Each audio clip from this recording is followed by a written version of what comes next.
Yan yung ating mga baby goat. Yan, kumakain sila ng yung mga nanay nila. Ito, naglilinis si Otot. Naalis niya yung mga damo. Kasi, ay! 1 week na yung Huwag mag-away ha. Huwag mag-away. Huwag. Ikaw naman, Otot. Huwag silang mag-away. Kumakain kasi sila ng mangga.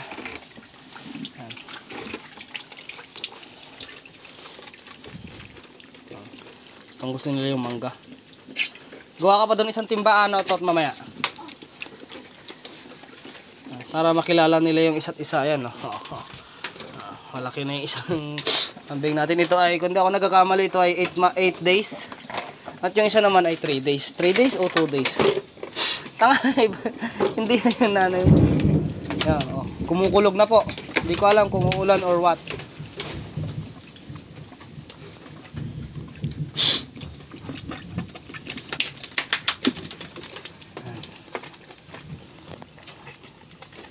Ang basa. Di pa uminom yung mga kambing dun sa baba. Ito pa lang.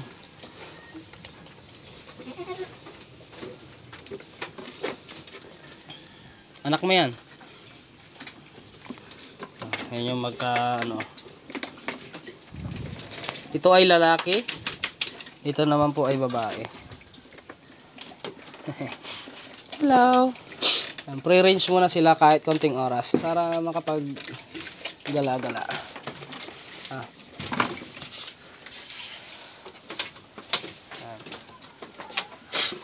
Para makapag gala-gala sila. Ano, Tot? Nalis mo na? Lahat? Ha? Oo nga. Mahirap nalisin, no? Di hilahin mo na lang, unti-untiin mo.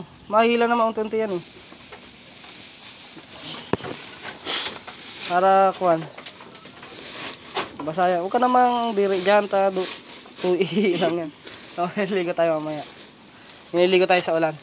Ayun yung mga kambing natin, kumakain at hindi pa natin sila pinapainom. Dito pa lang sa taas. At yung dito naman sa kabila. Ayan. Yung isa kumakain din to ng mangga. Ayan, kumakain ng mangga. Saugbo na saugbo na. Oh, saugbo na saugbo. Ay, saugbo na saugbo. Yung mga susunod na mga anak. Ayan natin ng tubig. Ito ang bibigay kayong pagkain. Ito yung dalawa na to ang next na mga anak. Ayan. Ayan. Gala-gala muna kayo. Habang nililinis pa yung kulungan nyo.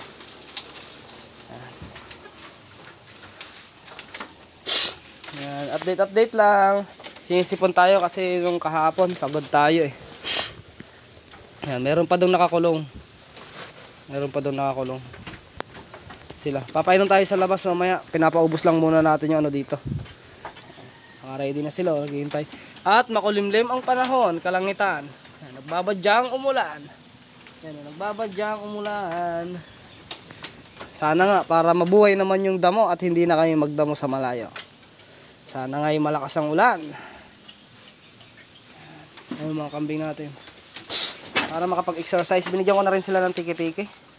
At mamayang gabi ay magtuturo tayo ng DCM dito sa nanay niya. Ayan. So yun lang guys, at tutulungan ko na itong kasama ko.